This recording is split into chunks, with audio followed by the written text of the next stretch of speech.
अस्सलामुअलैकुम स्टूडेंट्स, आज हम पढ़ेंगे application of fermentation in biotechnology. Fermentation का इस्तेमाल क्या है। अब देखें, जो फर्मेंटेशन है, इसी फर्मेंटेशन को हमने जो है ओल्ड बायोटेक्नोलॉजी का नाम दिया था।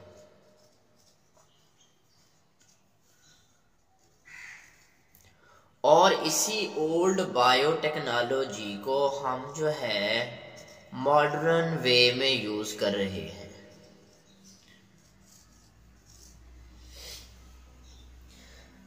ओल्ड बायोटेक्नोलॉजी, इसी को मॉडर्न वे में यूज कर रहे हैं। तो हम जो है that is produce by mass culture of micro organism. अब मास कल्चर मतलब ये है कि लिविंग ऑर्गेनिज्म को ग्रो करवाना है, इंसुलिन बनवानी है बैक्टीरिया से।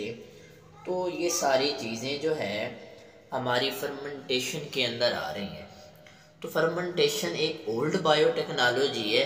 इसी को अगर हम मॉडर्न वे में लेके आए तो हम जो है इसे बायोटेक्नोलॉजी का नाम देंगे, एक मॉडर्न बायोटेक्नोलॉजी।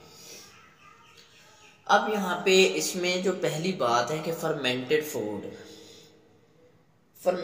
फूड को हमने कहा कि फर्मेंटेशन की गई खुराक।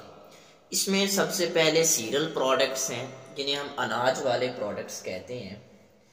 अब गूंदे हुए आटे से अगला प्रोडक्ट बनवाना है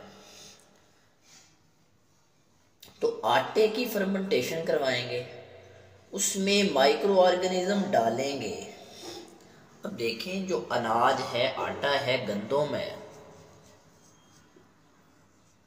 आटे से हमने अगला प्रोडक्ट बनवाना है। अब इस आटे के अंदर हम माइक्रो ऑर्गेनिज्म डालेंगे। क्यों डालेंगे? क्योंकि आटे के अंदर क्या होता है, स्टार्च। क्योंकि आटे के अंदर स्टार्च है और स्टार्च तो ग्लूकोज है। ठीक है, तो आटा जो है फूल जाता है। जब आटा फूल गया तो हमें पता चल गया कि इसमें फर्मेंटेशन हो चुकी है। इसके बाद दूसरे नंबर पे है डेयरी प्रोडक्ट्स। मिल्क या मिल्क के प्रोडक्ट्स हैं। अगर हम यहाँ पे जो है दही की बात करें, योगर्ट, तो जो दूध है उसमें प्रोटीन होती है। अगर हम पीएच चेंज कर दें तो प्रोटीन के ऊपर कोई ना कोई इफेक्ट तो होगा ना। जैसे एंजाइम का टेम्परेचर चेंज कर दें तो एंजाइम डीनेचर हो जाते हैं। इसी तरह हमारे पास बैक्टीरिया हैं जिनका नाम लैक्टोबैसिलस बैक्टीरिया।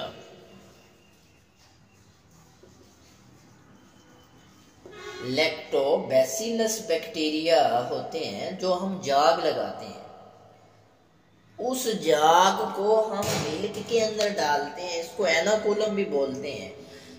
दही डालकर मिक्स कर देते हैं और टेम्परेचर दे देते हैं। ये बैक्टीरिया हमारे मिल्क के अंदर जो ग्लूकोज है या जो शुगर है, मिल्क शुगर भी बोलते हैं, अगर हम जो है इस लैक्टोज की ब्रेक डाउन करें तो इससे ग्लूकोज और गैलेक्टोज निकलते हैं।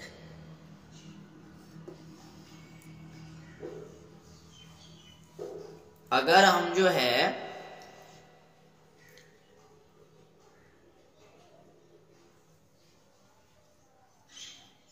लैक्टोज की ब्रेक डाउन करें तो ग्लूकोज गैलेक्टोज निकलता है।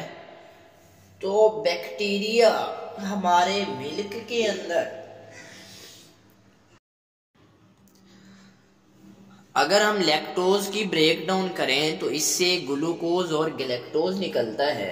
तो बैक्टीरिया उसकी फर्मेंटेशन करके पाइरुविक एसिड बना देते हैं।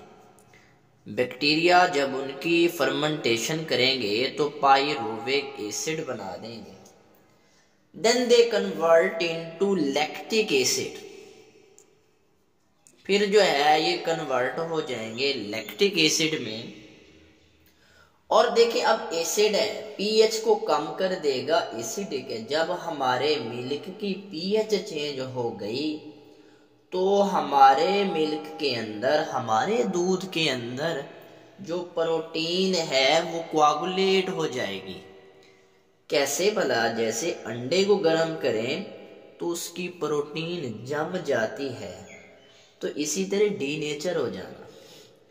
तो इसी तरह हमारे मिल्क के अंदर जो प्रोटीन है वो कोआगुलेट हो जाएगी। जी स्टूडेंट्स, इसके बाद है फल और सब्जियां, फ्रूट्स एंड वेजिटेबल्स। अब देखें यहाँ पे अगर हम बात करें अचार, आम का मुरब्बा, सेब का मुरब्बा, इनको प्रिजर्व कर लेते हैं। माइक्रो ऑर्गेनिज्म के जरिए जो चीज़ें हम बनाते हैं, ऐसा नहीं कि माइक्रो ऑर्गेनिज्म हमें जो है सेब बना के दे रहे हैं, हमें अचार बना के दे रहे हैं, ऐसी बात नहीं है। हमें वो सेब बना के, आम बना के नहीं देंगे, बल्कि हम प्रिजर्व करवाने के तरीके उनसे ले रहे हैं, उनको स्टोर कर लेते हैं इन फ्यूचर यूज के लिए।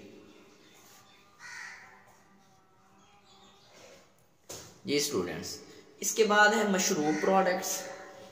मशरूब की इंडस्ट्री जो है, इसमें जो है ना दो चीज़ें हैं, वाइन और बियर। वाइन जो है ये आला क्वालिटी की शराब होती है, ये अंगूरों से बनती है। और बियर जो है ये सस्ती होती है, जैसे गरीबों वाली शराब भी कहते हैं। ये वेजिटेबल, सब्जियों की फर्मेंटेशन करवा के जो है इसको बनाया जाता है।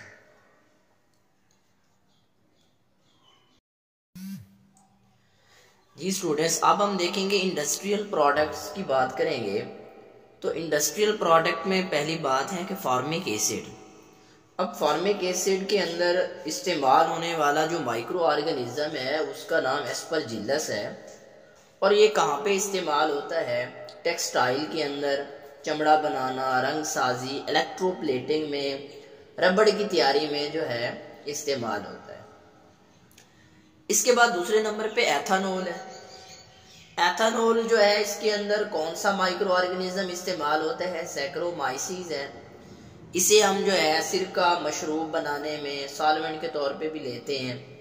तो ये यहाँ पे जो है इसके इस्तेमालात हैं। इसके बाद तीसरे नंबर पे है ग्लिसरॉल। ग्लिसरॉल के अंदर जो माइक्रो ऑर्गेनिज्म इस्तेमाल होता है उसका नाम सैक्रोमाइसीस है।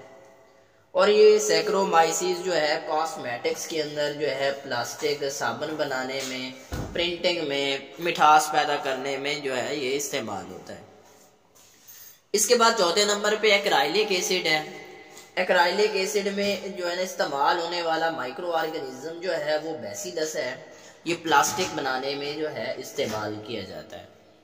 जी स्टूडेंट्स, आज हमने देखा कि application of fermentation in biotechnology, कि हमने जो फर्मेंटेशन की बात की थी कि फर्मेंटेशन तो ओल्ड बायोटेक्नोलॉजी थी, लेकिन इसी को हम मॉडर्न वे में यूज़ कर रहे थे। फिर हमने फर्मेंटेड फूड की बात की, जिसमें हमने अनाज वाले प्रोडक्ट की बात की, डेयरी प्रोडक्ट की बात की, फल और सब्जियों की बात की, मशरूब प्रोडक्ट्स की बात की। यहाँ पे हमने अनाज वाले प्रोडक्ट्स में जो है ना आटे की एग्जाम्पल ली। गंदम एक अनाज है, अनाज ही है, तो आटे की फर्मेंटेशन। इसके बाद डेयरी प्रोडक्ट्स में हमने थोड़ा सा दही के बारे में पढ़ा, फल और सब्जियों के बारे में देखा, मशरूब प्रोडक्ट्स भी देखे। तो इसके बाद इंडस्ट्रियल प्रोडक्ट की बात की कि कौन से ऐसे जो है प्रोडक्ट हैं और उनके अंदर इस्तेमाल होने वाला माइक्रो ऑर्गेनिज्म कौन सा है और वो कहाँ कहाँ पे इस्तेमाल होता है।